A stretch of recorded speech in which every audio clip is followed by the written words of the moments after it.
Bueno, buenas tardes a todos. Contamos hoy con la visita de nuestra investigadora, que es Rosana Portugal. Está visitando al Citius estos días y aprovechando para dar una charla.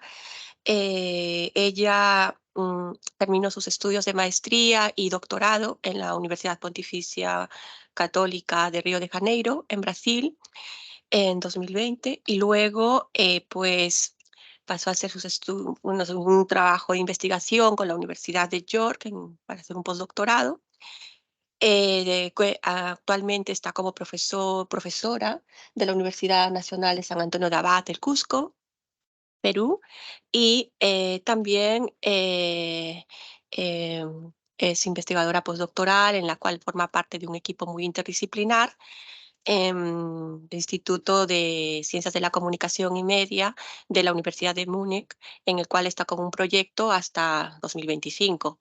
Como es lo que va a hacer hoy, va a compartir esa experiencia desde la perspectiva de ingenieros de software en un equipo interdisciplinar diverso que está trabajando, y compartir la experiencia a la fecha que viene adquiriendo. Así es que un gusto tenerte por aquí Gracias, Nelly. y dejo toda la palabra. Gracias. Buenos días. Gracias, Nelly, primeramente, porque fue por ella que llegué a Sitius. Gracias por la oportunidad. Pues, ¿sí se escucha? Ahora sí. Bueno, como Nelly explicaban, este es el trabajo que yo vengo haciendo en Múnich, en la Universidad del MU, el cual pareciera no computacional, pero muy por debajo hay bastante teoría que se tiene que, bueno, explicando un poco del proyecto, primeramente el título, ¿no? Es Design Thinking para el periodismo en la era de inteligencia artificial, hacia un proceso de innovación para aplicaciones de IA responsables. Primeramente quiero presentar al equipo interdisciplinario. Estoy yo, mi colega Bartosz, Maximilian, profesor Neil Turman y Mario Haim. Este proyecto es un consorcio que han creado entre la Universidad del MU y la Universidad en Ámsterdam. La página web está aquí, es Algorithmics News. Solo un poco para mostrar la dimensión del proyecto en la que estamos. El equipo es interdisciplinar y también internacional. Y al comienzo es como mucha complicación porque todos somos completamente diferentes, pero con el tiempo va tomando cuerpo y va tomando sentido. Entonces, ellos son los profesores en Ámsterdam, que son referentes en su área de comunicaciones, en temas de periodismo. Yo estoy en la división de Mario Haim. Este profesor es muy joven, incluso más joven que yo, y él es, por así decirlo, pionero en juntar periodismo con computación, y él está creando varias cosas en función de análisis de contenido. Tiene un grupo bien interesante. Eh, Stanislam es el postdoctorado él es abogado, porque este tema de periodismo tiene bastantes cuestiones de ética y él va a traer ese conocimiento para que no quede suelto esta parte de IA responsable, para que no quede irresponsable. Reshmi es la, la otra parte computacional. Ella también es cientista de computación, pero su especialidad es procesamiento de lenguaje natural. Ella viene a ser conmigo, por así decirlo, la parte, ellos confían que nosotros somos la parte importante del proyecto porque al final nosotros vamos a crear los prototipos. Ese es el resultado final de este proyecto, crear prototipos responsables de inteligencia artificial. Esa es la otra profesora, también de estas palabras a veces no sé pronunciar, mejor lo dejamos así, ese idioma. El profesor Neil Turma, con el tiempo me di cuenta que es un referente, ¿no? A las conferencias que fui, siempre preguntan por él y he estado viendo sus trabajos y él trabaja bastante en el tema de periodismo. Él es el líder de este consorcio. Aquí el profesor Bouter, él también trabaja bastante con Reshmi. Ellos ven la parte de social media, de sistemas de recomendación. Y mi colega, ¿no? Con él trabajo bastante, Bartosz. Él ha trabajado bastante en las casas de periodismo. Él sabe los problemas que se enfrenta allí. Entonces, él es como que siempre mi pared de validación, ¿no? De las cosas que yo propongo.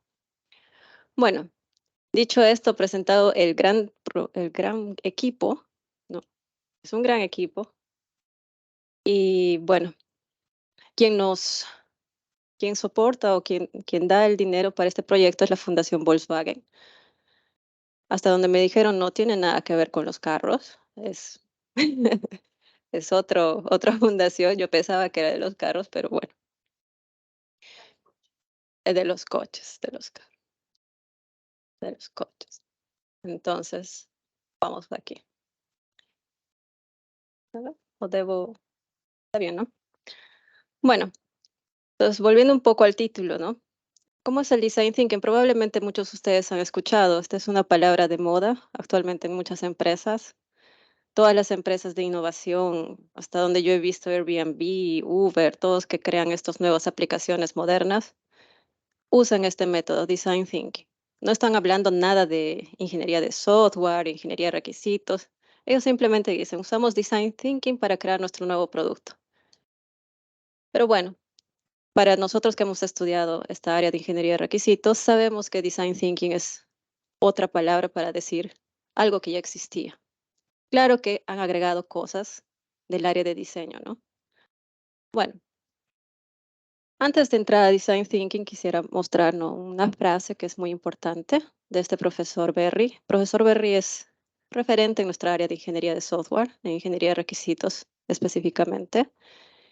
Y él ha escrito bastantes cosas que muy bien se pueden aplicar ahora en los productos de inteligencia artificial, ¿no? Y él ya decía en uno de sus papers, ¿no? Que, bueno, a veces es bueno no saber nada, ¿no? Cuando tú vas a una empresa y quieres capturar lo que quiere el cliente, es importante que no conocer del dominio, porque eso te hace hábil para tú preguntar cosas que son obvias, ¿no? Que quizás haya consenso entre los expertos, pero ese consenso quizás está mal formulado. Entonces es bueno ser un poco ignorante, porque tú puedes preguntar, ¿y por qué esto? ¿Y para qué? ¿Y cómo, no? Entonces, es el trabajo que tenemos nosotros como ingenieros de requisitos. Es más como de entrevistadores en la parte de ingeniería de software. Si tú tienes esa habilidad de preguntar bien, ¿no? Primeramente, romper el hielo, ¿no? Con los clientes, porque eso es muy complicado. Hay clientes que se guardan muchas informaciones, dependiendo del sector también. En las empresas privadas son más abiertos porque colaboran. En mi experiencia en el sector público, ¿no? En Perú,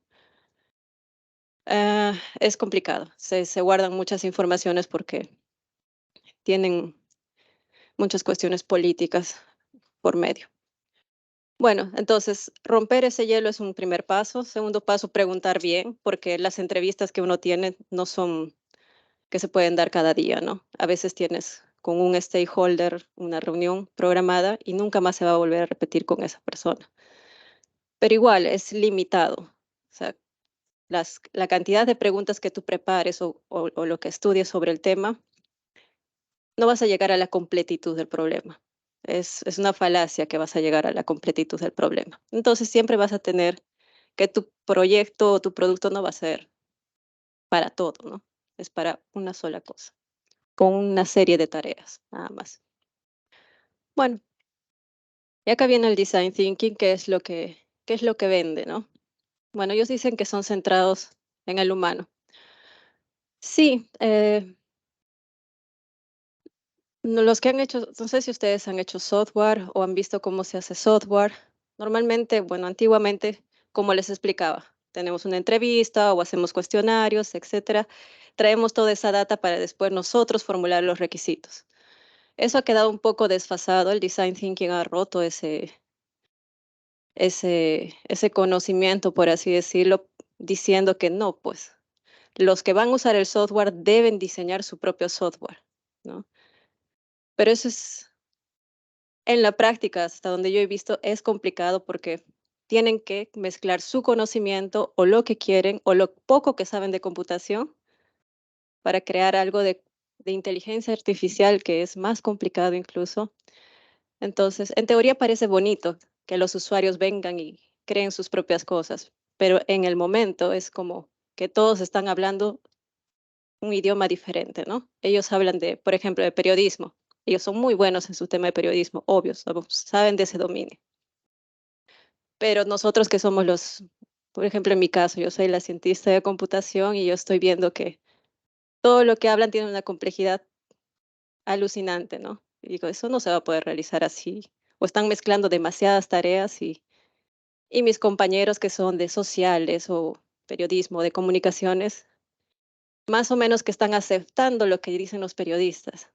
Y mi único alivio es decir, bueno, al final solo vamos a hacer un prototipo, no vamos a desarrollar, ¿no? Imagínate si fueras a desarrollar más. Probablemente yo diría, no, basta, hasta acá nomás los requisitos, ¿no? Entonces, este término de centrado al ser humano, en teoría es bonito, pero en la práctica es muy complicado, porque todos tienen que llegar a un consenso. La empatía y la observación, hasta donde hemos visto, esto ya lo teníamos en ingeniería de requisitos, ¿no?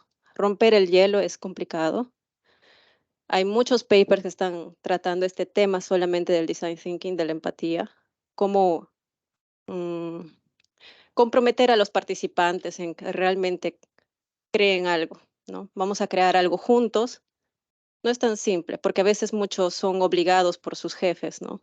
Van a crear algo, pero quizás están ahí solo mirando o de repente no tienen la capacidad de cómo colaborar, porque no siempre van a tocar algo que tú eres experto.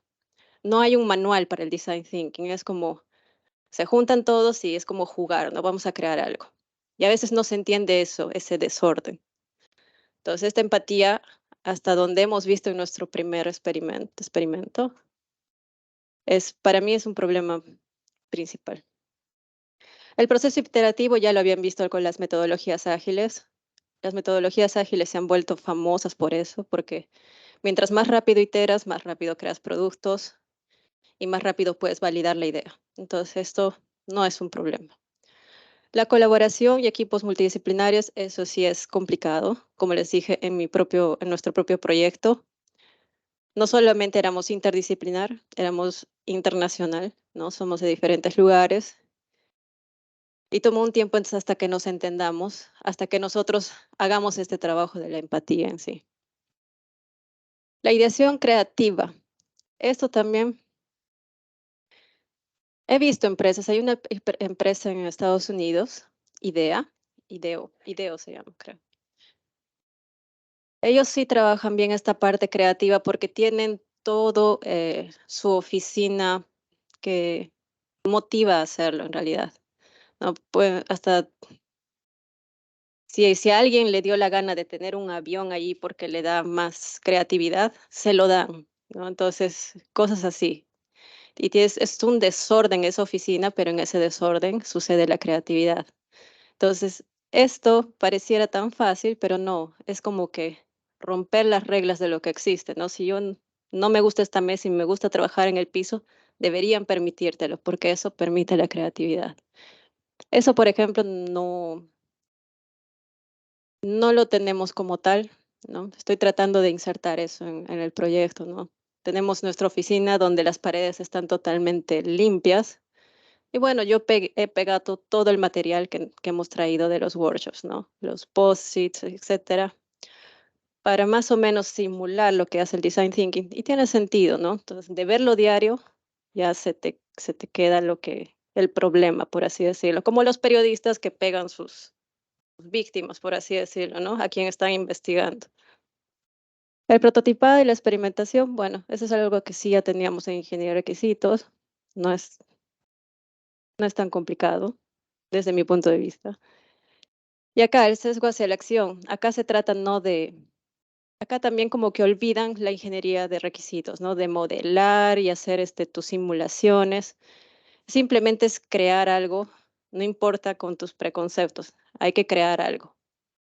Esto puede ser peligroso para la inteligencia artificial, ¿no? Porque no es algo físico, pues, ¿cómo creas algo de software en ese momento? Esa es una barrera. El pensamiento sistémico también existe, se amplía con el design thinking porque todos traen su punto de vista, entonces abarcas un poco más el problema. Esto es lo que no pareciera fácil, ¿no? Es aceptar el fracaso como aprendizaje. Es bonito en letras, pero muchos de mis colegas dicen, no, sí, tiene que salir bien, tiene que salir perfecto. Le digo, "Pero la idea es que fallemos, ¿no? Pero no lo aceptan. La validación en comentarios del usuario, sí, siempre ha sido bueno esto validar, siempre crear productos rápidamente es importante. En eso sí, las metodologías ágiles han acertado en ese sentido.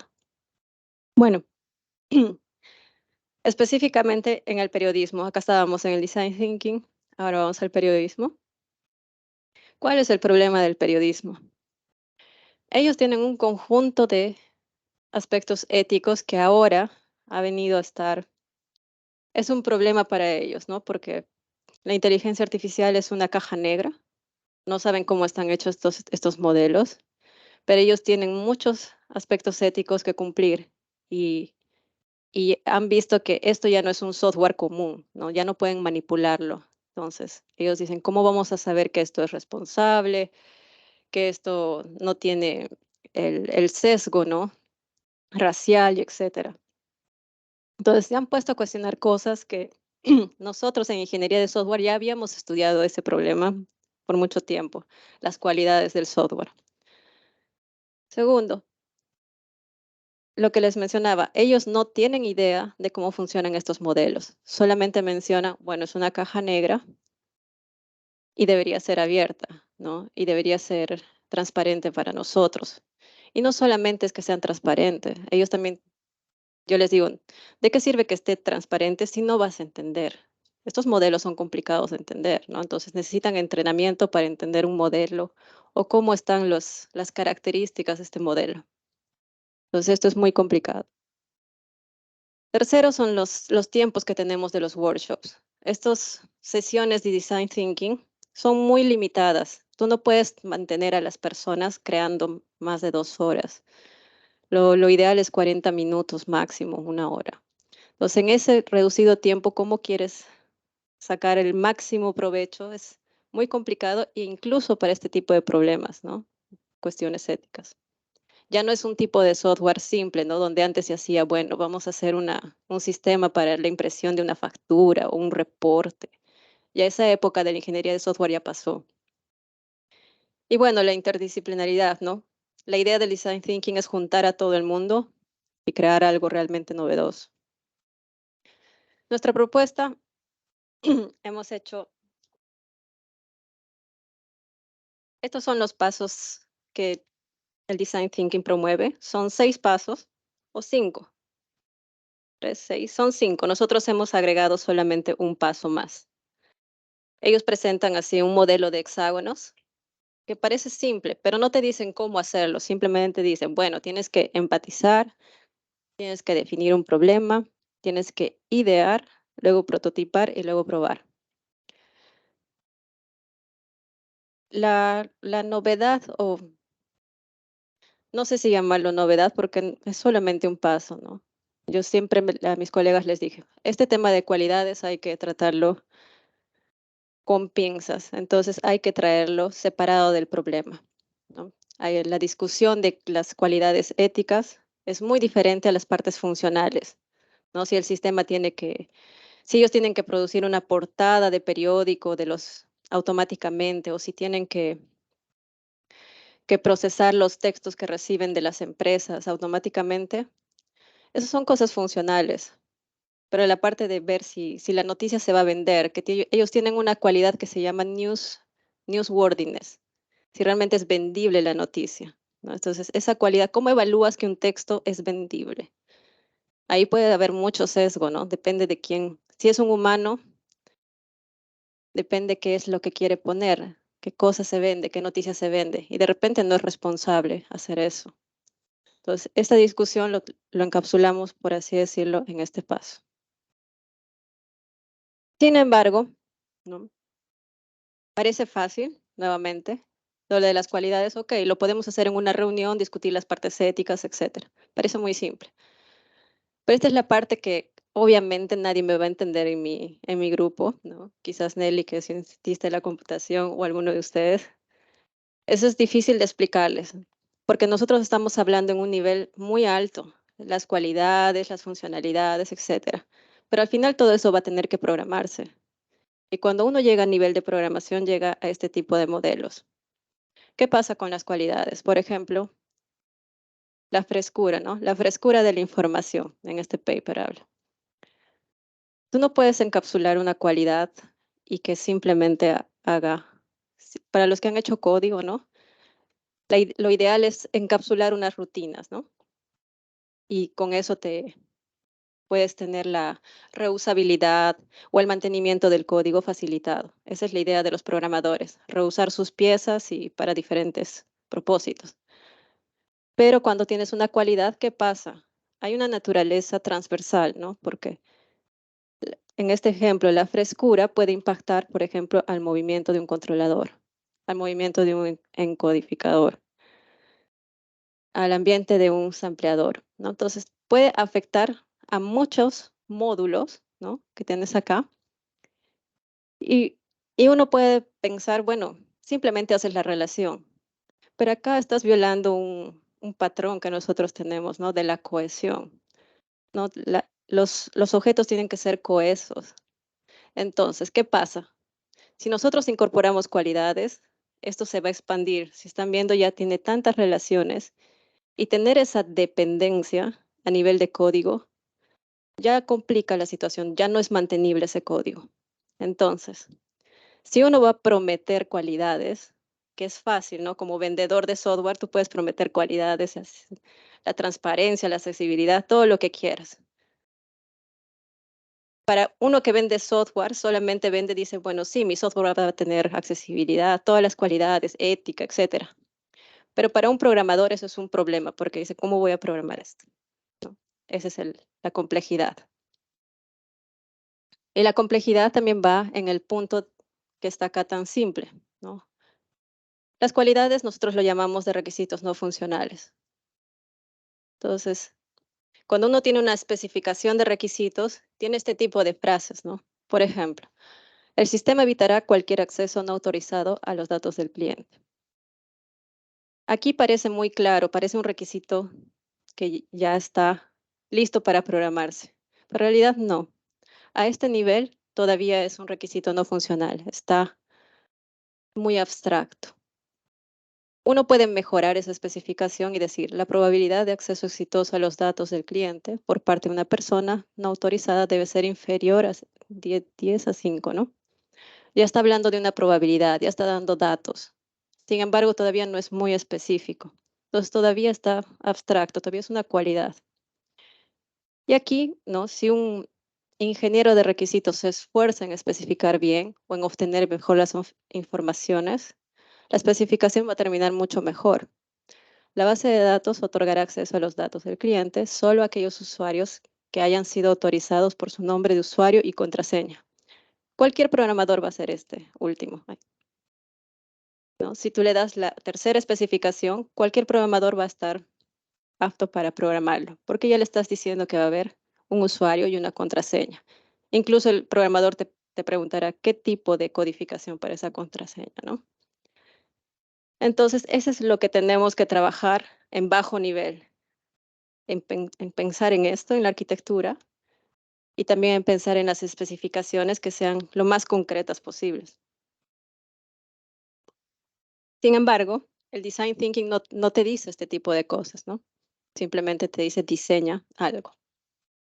Bueno, para el problema del periodismo, que ya tuvimos esta experiencia, con este proceso lo probamos con los alumnos de jornalismo, de maestría de jornalismo en la universidad. Ellos ya tienen algunas experiencias en los periódicos locales, entonces ellos sí pudieron, colaboraron bastante. No eran simplemente alumnos, sino ya tenían esas experiencias. Aquí se trajo este artefacto que utilizan bastante en Design Thinking. Ellos utilizan imágenes, tarjetas, ya han visto, ¿no? Los post-its, todos estos. En realidad lo que están buscando son representaciones físicas para tratar un tema abstracto. Entonces, estas tarjetas para el tema del periodismo no existía, ¿no? Venden tarjetas, sí, pero para tratar temas genéricos. Eso no iba a servir para nuestro caso. Entonces, más o menos que se hizo la ingeniería reversa de qué cómo podrían ser esas tarjetas para periodismo.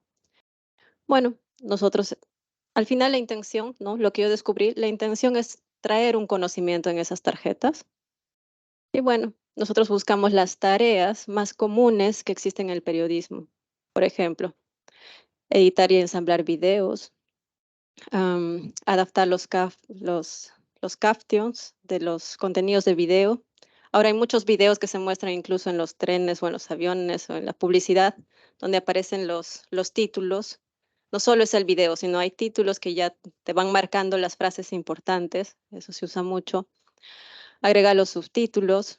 A los que han usado TikTok, no sé si han usado, tiene todo un tema de que tú puedes poner el subtítulo porque tú sabes que tu usuario quizás no va a estar apto a escuchar, ¿no? En ese momento que está viendo. Quizás está en la oficina y no va a estar escuchando el TikTok, por ejemplo. Entonces ya tienes el subtítulo de lo que está hablando. Entonces ya lo hace más accesible. Entonces eso pasa mucho en las noticias. ¿Qué más? Obtener los videos en las situaciones, ¿no? Que van a crear la noticia en una localidad. Y así, tienen tantísimas tareas. Nosotros hemos seleccionado un grupo de tareas que, como les dije, mi colega Bartos, él dijo, bueno, sí, eso es lo que pasa y esto. Son las tareas más frecuentes que él ha visto. Y con estas tarjetas nosotros simplemente, como el workshop son 20 a 40 minutos, nosotros tenemos que acelerar rápidamente y traer, estas son las tareas y listo. El siguiente paso es lo que ya se tiene bastante en ingeniería, ¿no? Dividir para conquistar. Tenemos que empezar a reducir los problemas, ¿no?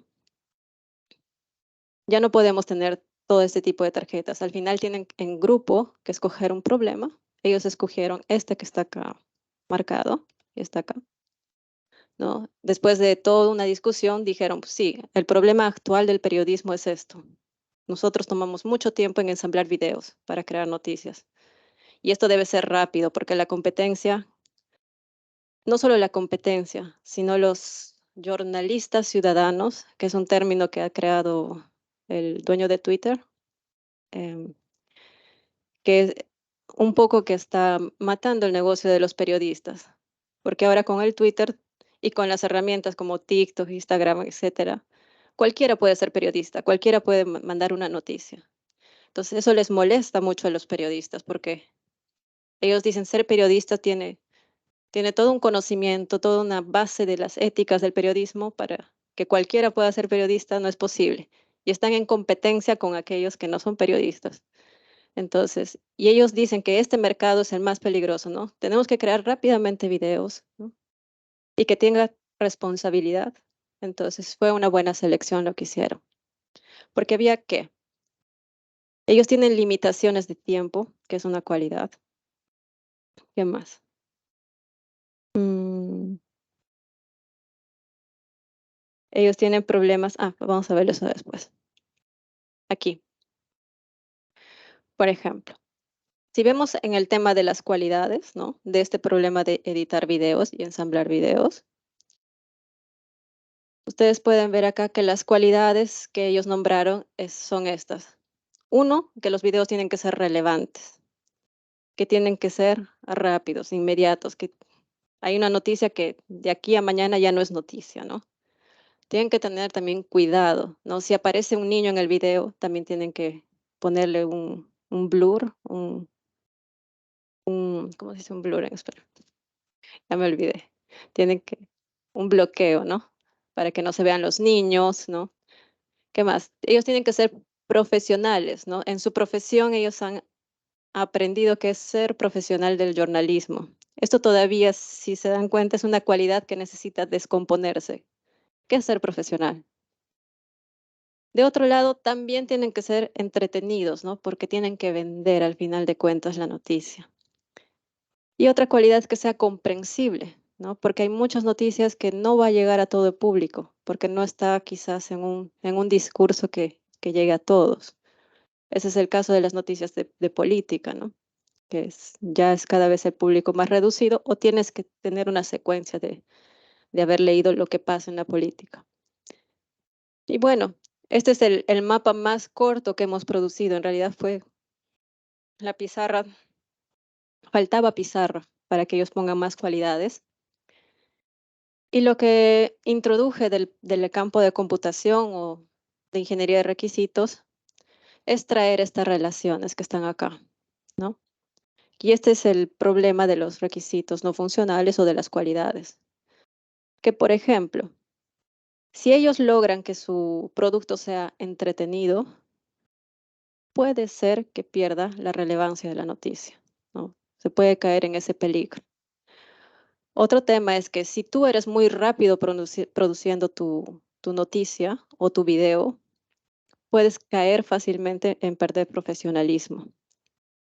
Otro peligro de hacer rápido las cosas es obvio que no vas a lograr la comprensibilidad de la noticia. Entonces, estos problemas, esta conexión o esta contribución positiva o negativa, ese es un tema que todavía estamos estudiando en ingeniería de requisitos, de cómo hacer el balance de esto a nivel de código inclusive. Cuando ellos estuvo, para mí fue muy agradable ese workshop porque ellos se dieron cuenta de que, entonces, ¿cómo hacemos un producto que tenga todo esto? No es posible tener todo al 100%. Tiene que tener un poquito de entretenimiento, un poquito de relevancia, porque se impactan entre ellos, ¿no? Obviamente no hay una solución en ese momento, pero ellos lograron tener la noción de este problema, que no es fácil, incluso, ¿no? Para inteligencia artificial. Bueno, aquí en esta pizarra, en esta estrategia, tenemos acá el problema del video content. Acá el objetivo fue hacer un brainstorming para saber más cosas, no solo cualidades. Queríamos saber los motivos, ¿no? ¿Por qué es un problema crear videos rápidamente, ¿no? Para generar noticias.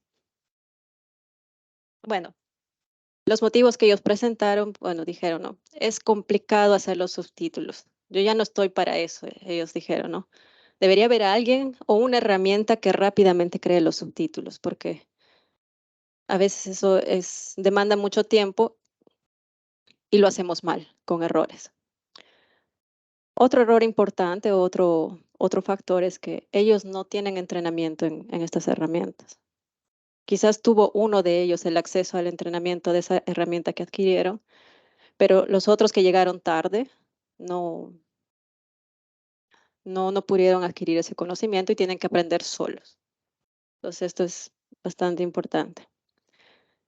Otro tema que es bastante artístico es en crear los videos. Ellos tienen un fondo, ¿no? Tiene que tener como una música relacionada al problema. Y eso no es simple, porque ellos dicen, bueno, yo soy bueno creando noticias, yo no soy músico, yo no soy artista para estar creando la música específica para aumentar la tensión o la suavidad de la noticia, ¿no? Y ellos consideran eso se puede hacer automáticamente. Y en realidad sí hay empresas que están vendiendo estos generadores el propio iPhone lo hace, ¿no? No sé si han visto el iMovie, hay una aplicación de crear tus propios videos, más o menos que encuentra la canción para el tipo de imágenes que le pones. Pero igual no es preciso. Entonces, a pesar que hay herramientas que te hacen este trabajo, uno tiene que echarle una mano, ¿no? ¿Qué más? Este es un problema muy grave, el falso balance, ¿no? Que tú puedes por ejemplo, en los temas de política, ¿no? Hay noticias que están muy tirados hacia la izquierda, otros hacia la derecha. Entonces, no hay un balance, ¿no? Existen periódicos que están claramente hacia un lado, otros que están hacia el otro lado, y eso no debe existir, ¿no? Debería simplemente ser más neutral. Y en fin. Y esto, ¿no? Estamos ahí, ¿no? Estancados en rutinas de edición. Ellos sienten que hacen muchas cosas que las herramientas no les ayudan. Y ellos tienen la esperanza que la inteligencia artificial va a ayudar en esto. Bueno, em, mi mente, ¿no? Que es más organizada porque nosotros cuando hacemos computación tenemos que ir resolviendo el problema. Bueno, esta técnica yo nunca la vi en la información de Design Thinking. Yo simplemente dije, bueno, ya tenemos cualidades, ya tenemos factores. Bueno, simplemente podemos organizar esta información, porque al final hemos creado tantos datos, data aquí, tenemos data acá. Bueno, se tiene que organizar estos datos. Entonces, y siempre tienes que pensar en una técnica que sea simple, porque son personas de diferentes disciplinas. Tus participantes tienen que gastar el tiempo en crear algo novedoso, no en entender la técnica. Entonces dije, bueno, considero que todo el mundo sabe ordenar los pasos, ¿no? de su problema y simplemente ver en qué punto las cualidades son importantes. Y funcionó. Entonces, esto era muy simple. Acá tenemos los problemas donde ellos dicen, ¿no? Tenemos muchos videos. Ese es el paso de entrada. De entrada tenemos muchos videos. Segundo, tenemos que balancear cuáles realmente están con mucho sesgo, entonces se descarta. No tiene que haber un balance aquí. ¿Qué más tenemos? La parte de poner subtítulos y captions, ¿no? Después de que ya tenemos nuestros videos seleccionados, bueno, empezamos a trabajar en cuáles vamos a poner sus textos. Luego vamos a poner la música, ¿no? De fondo. Y finalmente hacemos un double check, ¿no? Una revisión doble para ver si está todo bien, si la voz y los subtítulos encajan. Entonces, ellos mismos encontraron un orden en sus problemas. Así debería ser la herramienta que queremos, que trate en este orden los problemas. Luego se les pidió que pongan las cualidades. ¿Dónde van a entrar las cualidades? Ellos dijeron, así como una línea de tiempo, ¿no? Nosotros queremos que acá la relevancia se vea, ¿no? Porque al final tenemos que vender, ¿no? Entonces, ya acá tenemos muchos videos, entonces tenemos que escoger lo más relevante. Sería bueno que una herramienta escoja esos videos automáticamente, nosotros no. Ellos quieren todo automático, pero sería bonito, ¿no? Una herramienta así. Luego, cuando haces los subtítulos, escoges el fondo musical, etcétera, que sea correcto, ¿no? Ellos quieren que sea más preciso. Y acá, como ven, ¿no? Que el audio o los subtítulos, ¿no? También vendan algún entretenimiento y que sea comprensible. Y al final, cuando haces el double check, bueno, que tengas acuracia, ¿no? Que sea precisión. Finalmente, nosotros hemos creado este prototipo, estos workshops fueron hechos en enero, entre enero y mitad de febrero. En ese entonces no estaba mi colega en Ámsterdam, la otra cientista de computación. Entonces, yo lo tuve que crear con mi jefe, que él está entre la mitad de computación y periodismo. Entonces, yo proponía los prototipos y lo validaba con él, ¿no? Si en realidad se está atacando el problema del periodismo. Bueno, según toda esa información que habíamos trabajado, yo empecé a trabajar, los prototipos son más, ¿no? Está para toda la secuencia que estaba aquí. Cada problema es una pantalla. Se prototipó pensando en un tablet, ¿no? Como ellos tienen que generar la noticia en cualquier momento, no llegar a la oficina y crear en la computadora, pensamos, bueno, los periodistas necesitan una herramienta para tablet. ¿Qué más? Los prototipos que tuvieron más complicación fueron estos dos. El falso balance.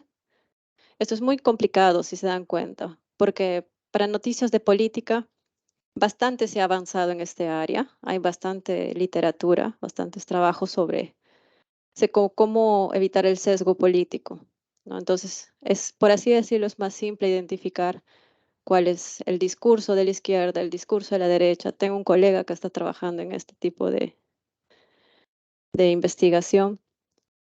Entonces, aquí no era tan complicado idear, ¿no? Dijo, bueno, hay que poner los dos lados, derecha o izquierda. Ahora, todo tiene un grado, ¿no? No es que tú puedes categorizar estas noticias de izquierda. Tiene que tener un indicador de la graduación, ¿no? Por ejemplo, acá está en un nivel 1. Entonces, yo simplemente asocié una escala de Likert y acá, por ejemplo, 5 puntos. Esta sí, ¿no? Está con bastante discurso de la izquierda. Si una persona ve que tiene todos estos cinco niveles llenos, por así decirlo, bueno, valdría la pena revisar esa noticia, ¿no? Entonces ya no tienen que revisar mucho, solamente este que llama la atención. La idea sería que este video se arrastre y aquí puedan ver más informaciones. Después de una segunda iteración, después de que recibí la retroalimentación de los participantes, ellos dijeron que no es suficiente esta escala de Likert, ¿no? Aquí en la revisión del video debe mostrar estadísticas incluso, ¿no? De si ese discurso ha sido utilizado en otros medios o en otros periódicos, ¿no? Para tener una idea, hacer un mejor análisis. Entonces, eso también a nivel de prototipos, como decimos, ¿no? El papel todo soporta, pero me imagino programar esto un poco complicado, pero la programación también ha avanzado bastante. El segundo prototipo es sobre el fact-checking, ¿no?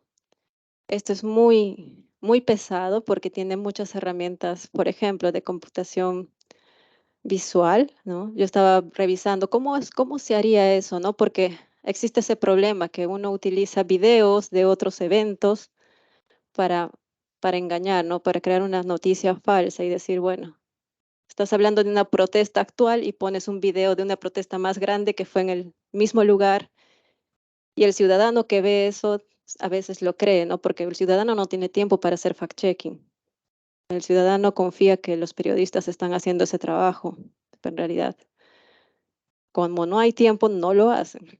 Entonces, lo que ellos quieren es una herramienta que analice todo el video y realmente verifique ese tipo de cosas, si la localidad es la correcta, o por ejemplo, que triangule información, ¿no? Si en un video está un político, ¿no?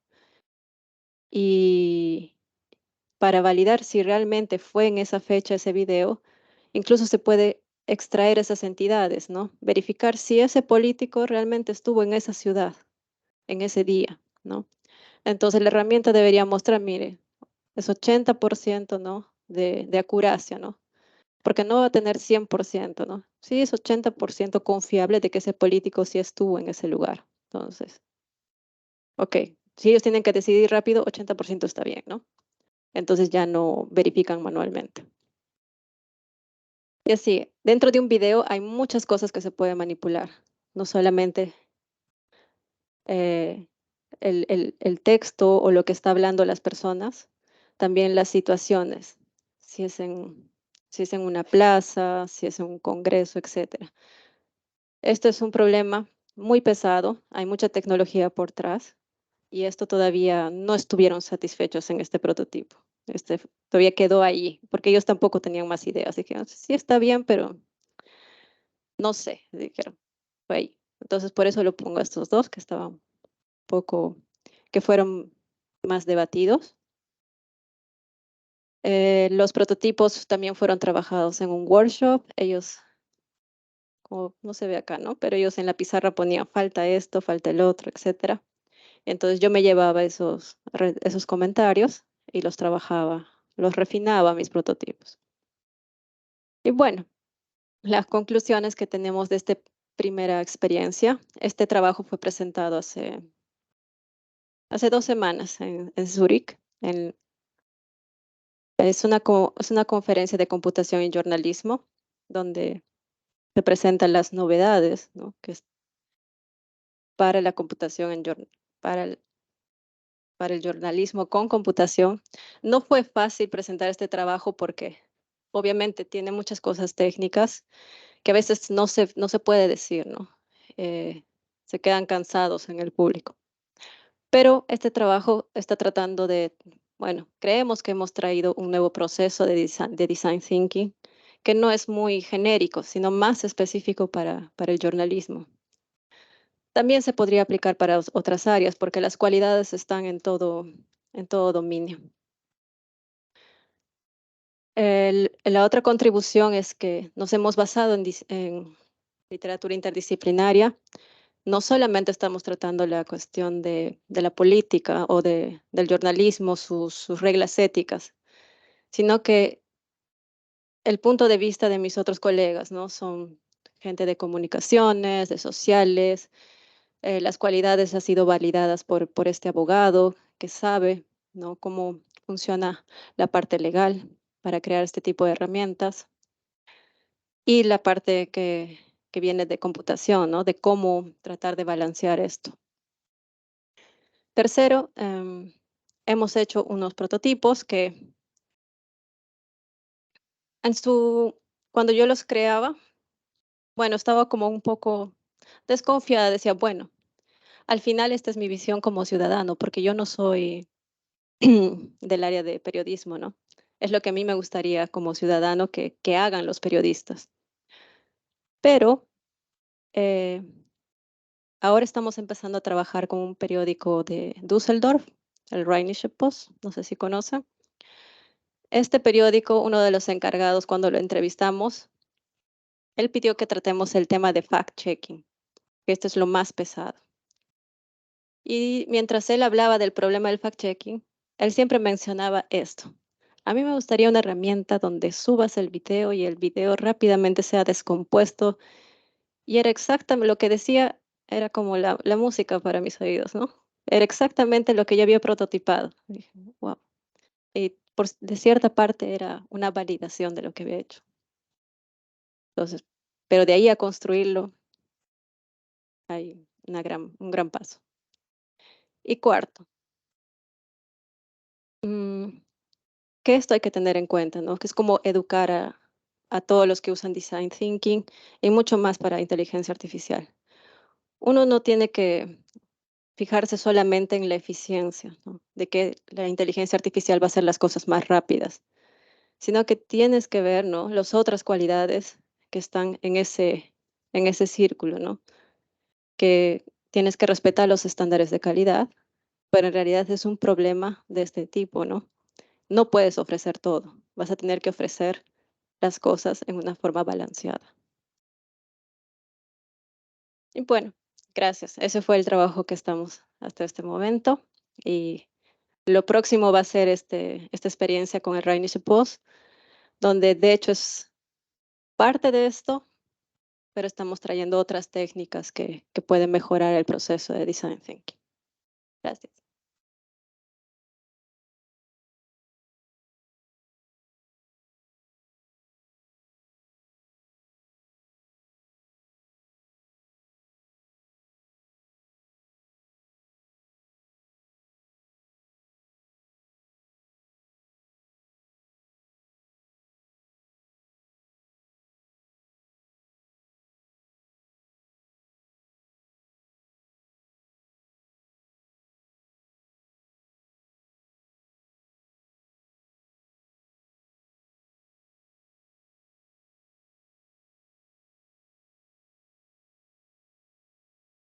Hablen los periodistas.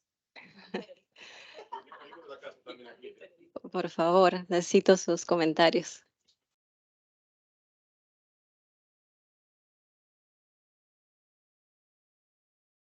Ya está. Ajá.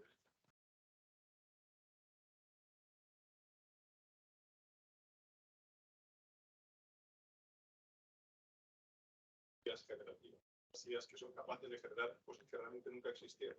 Exacto. Entonces, eso fue justo anterior, y si está previsto de alguna forma que cuando este prototipo siga avanzando o esta investigación siga avanzando, este tipo de casuísticas se tengan en cuenta. Sí, de hecho, este proyecto vamos a hacer con tres periódicos, ese es el plan. El primero, no fue fácil venderles la idea, en realidad. Nos costó bastante dialogar con ellos para qué es lo que les vamos a vender, ¿no? Que son prototipos.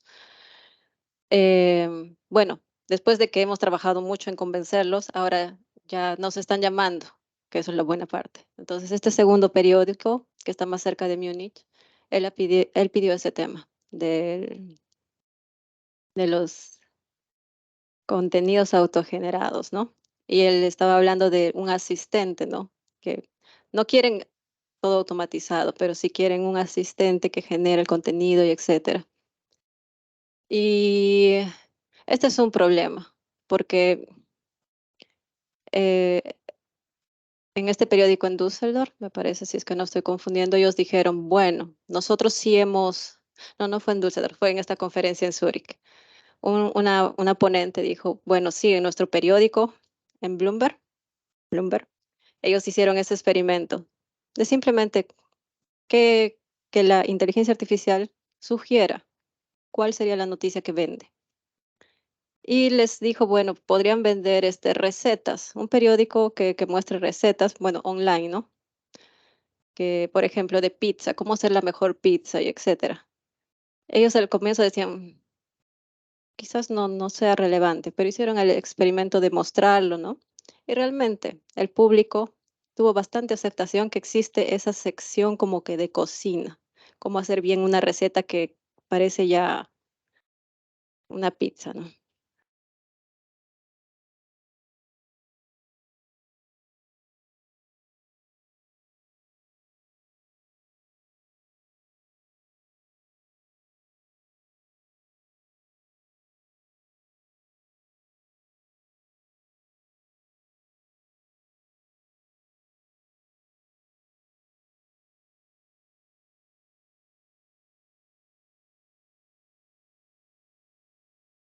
Va a haber contenidos creados realmente que nunca existieron. El desafío quizá ahí desde la investigación es cómo detectarlos, cómo combatirlos, igual que detectar eso de prototipo, si realmente eso ha sido creado por una máquina o si realmente De hecho, es complicado porque todas estas herramientas, por ejemplo, el chat GPT, no te dice cuáles son sus fuentes. Él simplemente dice, bueno, no, es un montón de información de Internet y con eso generamos nuevo contenido.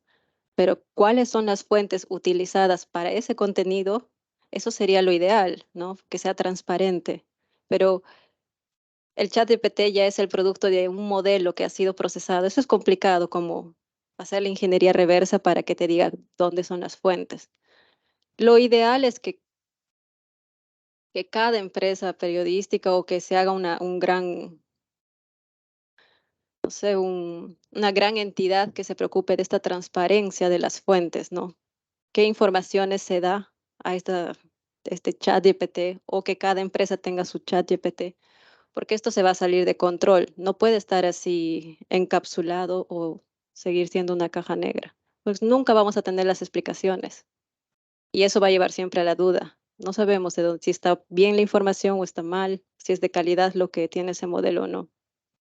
Ahí pienso que está el secreto, en que sean más transparentes y regulados también, ¿no? ¿Qué información se da a esta gran máquina, no? Bien.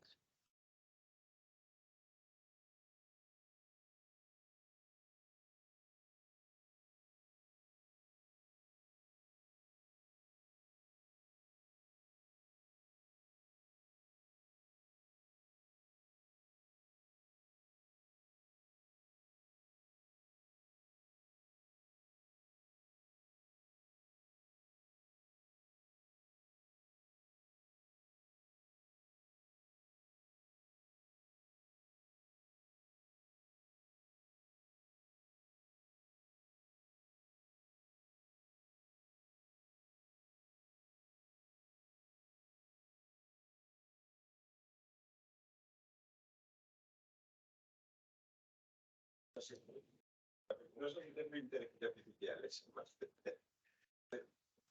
Yo creo que va a ser complicado. Lo preguntaba sobre todo porque los prototipos ahí, claro, por ejemplo, estás hablando de ¿no? de identificar sesgos, también estás hablando de hasta qué punto eso sucedió ese día, si ese político estaba ese día, o sea, esto es verificación de los hechos, un fact-checking. Pero claro, lo que no puedes detectar es si ese vídeo que está detectando el sistema es un vídeo que realmente se generó de manera natural, no como un periodista, o si lo generó una inteligencia artificial, que ese es el verdadero... Sí, claro, por eso me refiero. Una cosa es saber si la información es falsa o no, y otra cosa es saber si fue generada. Claro, Es falsa. A nivel, por ejemplo, de lenguaje, no sé, pero a nivel de lenguaje, los modelos de gente tienen sus marcas de agua para poder cualquiera teniendo el filtrado poder esperar. Pero claro, después la gente puede hacer modelos sin esas marcas. En estos momentos no se está trabajando mucho, pero sí que se habla de ese tipo de operativas que yo creo que vamos a tener ahí, porque si no Pero sí creo que es posible. Si uno se da cuenta, las redes sociales pueden servir para triangular, porque si es algo que está pasando, la gente siempre graba esos eventos y coloca en el Twitter o en el Instagram, pero se necesita ese gran programa que, ¿quién más tiene ese video, no? Cruzar datos, ¿no? Y verificar, y también los videos hechos por humanos tienen bastante metadata.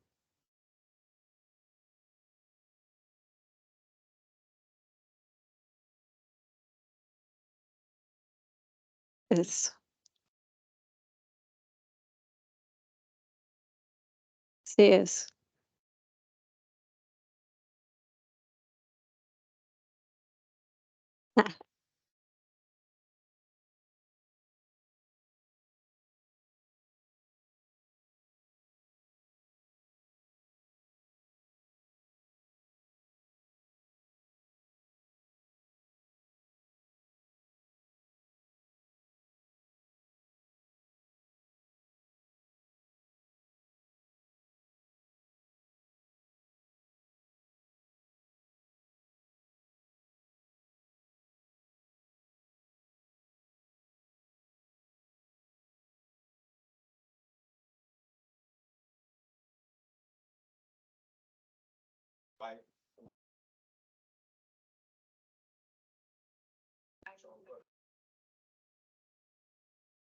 está bien, entonces, el tema de una...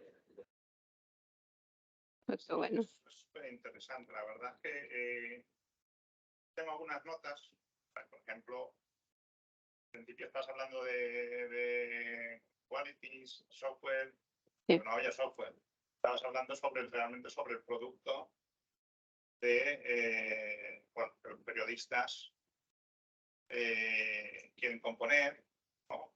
Y todo es como dos niveles ahí que al final se transforman en requisitos no funcionales, Ujú. no solo vistos sobre el producto, sino sobre lo que es el prototipo. Y ahí es cuando se empiezan a ver, pues viendo esto, por ejemplo, pues hay gente que trabaja en resumen de vídeo, pero está el problema adicional, ligado a lo que decía Andrés, ¿no? Bueno, y ese resumen de vídeo, ¿cómo mantengo yo qué es bueno, ¿no? O apropiado para evitar el sesgo, que esté todo representado, que no sé que el mensaje sea realmente el que era? Eso es muy complicado. O luego, si hacen los resúmenes, pues cómo verificar que efectivamente, me refiero, si se hacen automáticamente, cómo verificar o hasta qué punto podemos confiar en ello. Exacto. ¿Vale? Y bueno, es una cosa muy complicada. Es decir, dentro de ese prototipo hay realmente un montón de posibles investigaciones. Bueno, como le dije, ¿no? En papel, yo me estaba divirtiendo porque dije, es por un prototipo, en papel todo funciona.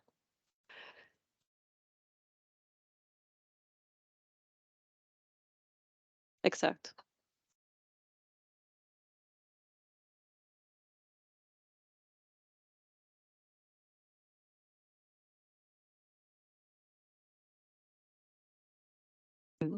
exacto.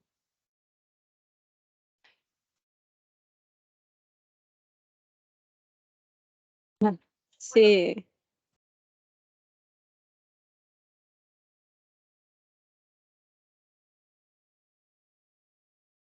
sí,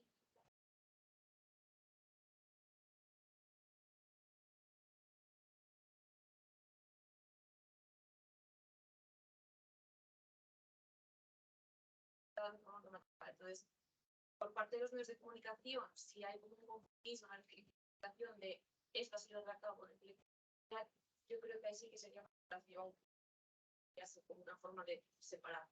Por otro lado, lo que tú comentas, de que no vamos a saber si algo que está hecho con lenguaje natural lo ha escrito una persona tan importante, realmente exacto, que sea la verdad, ¿no? eso los sistemas de bacterias y que los datos sí que funcionan. Yo creo que realmente hay alternativas que están de eso, desinformación, y al mismo tiempo es también la herramienta para luchar contra eso, porque la persona no puede. No, pues, y ese es el problema de la noticia, ¿no? Es que tienen que producir rápidamente un producto cada día, ¿no? Eso es muy, o varios.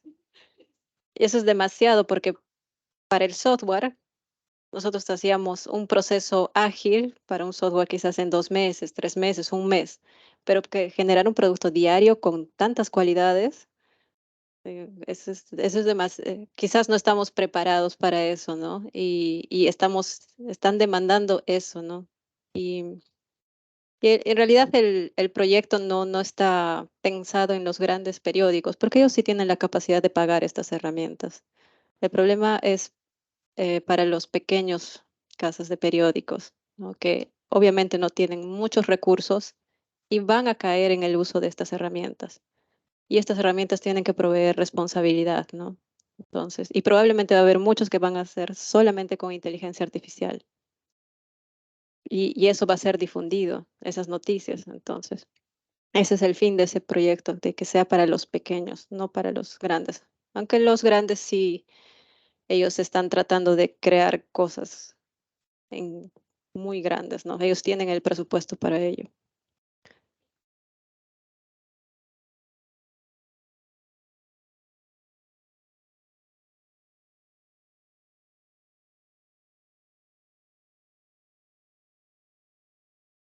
Sí, sí, ellos, ya quedó claro cuando estuvimos ahí en Düsseldorf, el editor en chief, él fue muy claro en decir que no confía en la inteligencia artificial y que lo que vende su empresa es confianza.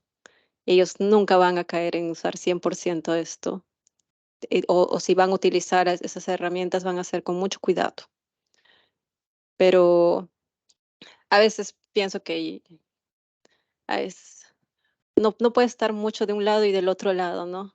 Decir que no es ir contra la corriente. Esto solamente va a crecer y crecer y tienes que ir con ello, si no te vas a quedar muy atrás, ¿no? Como dijiste, son tantos datos, un humano no puede hacer esa triangulación de datos y tanana.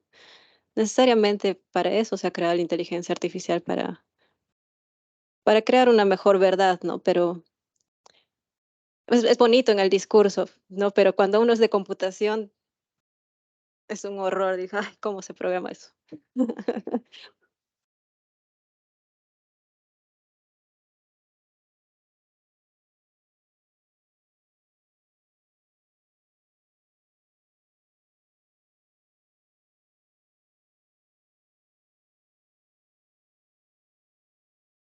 Sí.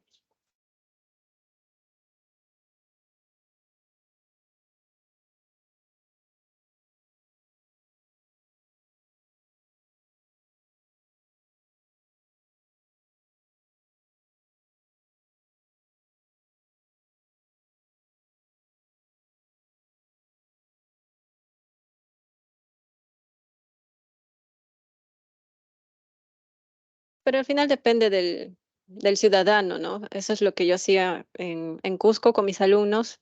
Les puse ese desafío. ¿por qué no creamos un periódico completamente automatizado? E incluso llegar a un experimento social, ¿no? Imprimir nuestro periódico completamente automatizado y ponerlo en el kiosco de periódicos, ¿no? Y ver quién va comprando eso, ¿no? Porque al final el propio ciudadano puede decir, esto me trae mejores noticias que los otros. ¿No? No llegamos a eso porque crear una portada de periódicos fue un gran problema. Nosotros hicimos todo el proceso de seleccionar noticias, de consumir el Twitter, de ver la relevancia y etcétera. Pero crear la portada en sí, automáticamente, no era posible porque cada portada de cada día es diferente. Una imagen es más grande un día, el otro más chiquito. La noticia política puede ser en un día lo más importante, otro día es el deporte. Y ellos no encontraron la tecnología de hacer obtener esas noticias y enlazarlas con una imagen relevante que venda. Ahí nos cogió el fin del semestre, infelizmente. Pero eso dijeron, bueno, puedo hacer eso manual, ¿no? El periodista puede jalar las imágenes y ya está casi todo hecho. Y ellos pensaron, siempre estuvo en el plan, ¿no? Hacer ese experimento y que el ciudadano decida, ¿no? Porque si tú ves que los periódicos humanos están vendiendo una cosa que generalmente son similares, ¿no? Ellos venden, que sea en la época del COVID, solo vendían en la portada COVID, COVID, COVID, etcétera. Y tú ves que el automatizado realmente te está mostrando otras cosas. Bueno, al final pueden ir comprando eso, ¿no? Y ir ca- capturando otros lectores. El ciudadano es el que tiene la decisión al final, en quién creer, ¿no?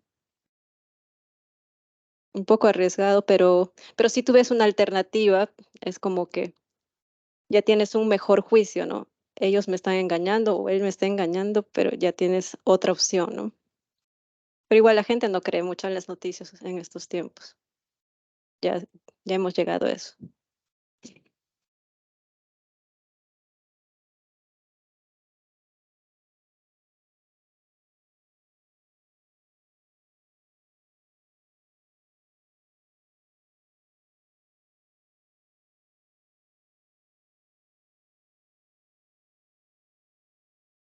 Son 3 años, ya estamos 8 meses y hasta 2025, donde intentamos cubrir tres periódicos. Sí, creo que va a ser posible.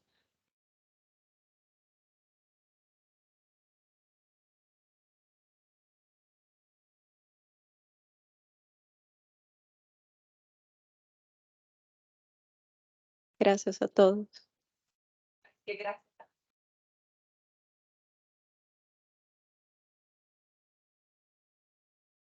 Gracias.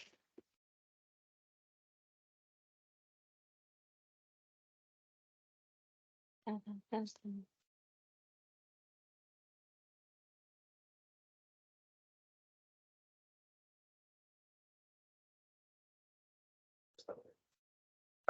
que sea Sería en relación al fact-checking, sí, porque estamos trabajando en eso y es Claro, es complicado. Pasa que nosotros trabajaremos solo en la parte de personal, no más en la parte de las fotos. En principio, los trabajos van a entrar por texto. sí, Sí, probablemente. pero es decir, puede ser Tiene información de una redes frase, sociales, pone entonces, que claro, entonces hay una modalidad. Sí, todo se puede traducir en texto al final. Igual sí que es interesante que que apoyen en algo tiempo. Al final, el técnico puede ser, o sea, o es puramente texto, o son manipulación de imagen, o son ambas cosas, depende. Igual un video, puedes generar la transcripción automática y ya el tienes contenido texto. de lo No, claro, más bien. Sí, sí, sí. eso es automático. No, claro, no, sí, sí, no, eso no tiene problema. No, pero otra cosa es ver si las imágenes o Ya. fotos fue manipulado o no, sobre todo grabado. Sí, totalmente. Y pues nada, no tiene que ir. Bueno, pues nada, Hay un par de cositas en el chat que te dicen que las acabo de detectar ahora. No sé si puedes contestar la pregunta para los remotos. ¿Tienes un segundito? Me preguntaban si el modelo es compatible con validación blockchain que hicisteis vosotros. No sé si... Los prototipos. Sí, Entiendo que sí. No sé si sigue este chico. Le vamos a preguntar. No, nunca pensé en eso, pero es una forma, ¿no? Ahora va a entrar en moda esto del blockchain porque es una forma de garantizar que ese contenido es original, Ajá. el blockchain. De hecho, esa es una parte que se debería abarcar en los prototipos, porque como tú dices, ¿cómo saber si ese contenido fue generado por un humano o por una máquina? Algo generado por un humano, tú lo puedes codificar o ponerle como ese sello, ¿no? Con la tecnología de blockchain, que es algo único. Incluso ya hay ese negocio de vender tus contenidos digitales. Eso todavía está en inicio, pero hay gente que vende cosas digitales ya con una codificación blockchain. Eso es una buena salida. Sí, esa sería una forma de aplicarlo, comentamos antes. Perfecto. Y luego Ajá. me preguntaban también, decían, ¿qué cualidades serían necesarias para tener en cuenta un efecto Kuleshov? Exacto. Yo no sé cuál es el efecto Kuleshov. No sé si quieres abrir el micro, Héctor, y preguntarlo tú directamente, si Es el tienes micro. efecto Kuleshov. No sé si no lo dejamos ya aquí. No sé si estás Sí, todavía. Héctor, sí, estoy. ¿te escuchamos? Hola. ¿Estás hablando? Sí, hola, buenas tardes. ¿Me escucháis? Sí. ¿Y por qué no Vale, se escucha? me refería... Igual tiene. ¿Cómo se A ver, escribe Kuleshov? no, pero este es el. Tiene que escucharse por los altavoces porque está conectado. Hola, hola. Un segundito. En el ratón allí. Abre, tienes un segundito allí, por favor. Ahí abajo. Mira, ahí abajo. Hola. Acá Ahí. está. Disculpa porque Hola. no te No te vimos. No. recibimos. Ahí. Y sí, pero en principio se está escuchando. Debería escucharse. Sí, Acá en el chat. sí, hola. Nada. Acá Kuleshov. Yo la verdad es que ahora mismo no te estamos escuchando, no sé por qué. Debería estar sonando, pero Sinceramente nunca, no sé qué es este término Kuleshov, pero voy a investigarlo. sí. Tener en cuenta el orden de los planos, dice. El orden de los planos. Ya sé, se refiere al orden de los planos en un vídeo. O sea, el orden en el que está montado el vídeo, de los distintos tamaños de plano. Si es un plano general, un plano corto, si eso se tiene en cuenta a la hora de seleccionar automáticamente, supongo que se refiere a eso, ¿no? ¿Cómo cambia el significado en un vídeo en función de cómo está colocado un plano u otro? Si es un plano general, si es un plano de detalle de la persona que está hablando, si es un plano de detalle de un papel. Sí, había un nombre para esa cualidad, ¿no? Porque uno puede ordenar los videos para dar, de la manera como cuentas una historia también es poner un sesgo. Entonces tiene sentido respetar el orden, lo que él dice. Sí. Claro. Tiene un nombre. Hay otro prototipo que alguien pidió eso. Tiene un nombre esa cualidad. Sí, él le llama aquí el efecto Kuleshov, dice qué cualidades serían necesarias para tener en cuenta eso, o sea, qué tipo de cualidad tendrías que implementar en el prototipo para que eso se tuviese en cuenta, digamos, cómo altera el discurso, ¿no? Los videos tienen metadata, ¿no? Entonces ahí tienen su tiempo y su fecha y todo. Eso debería, la verificación final, mostrar, ¿no? Mira, tú estás ordenando a tu propio juicio tú estás contando como tú quieres la historia, ¿no? Y eso no está tan bien. Sí, sí. Entonces debería la herramienta decirte, haz de la manera correcta, ¿no? Eso también es ser responsable. Eso es Kuleshov, voy a anotar. Anótalo, sí, efecto Kuleshov. Gracias, Héctor, por tu pregunta. Y sentimos no escucharte, pero o no te funciona el micro a ti o algo, aquí hay algún problema. Gracias a todos los que os habéis presentado online también en la charla. Despedimos aquí.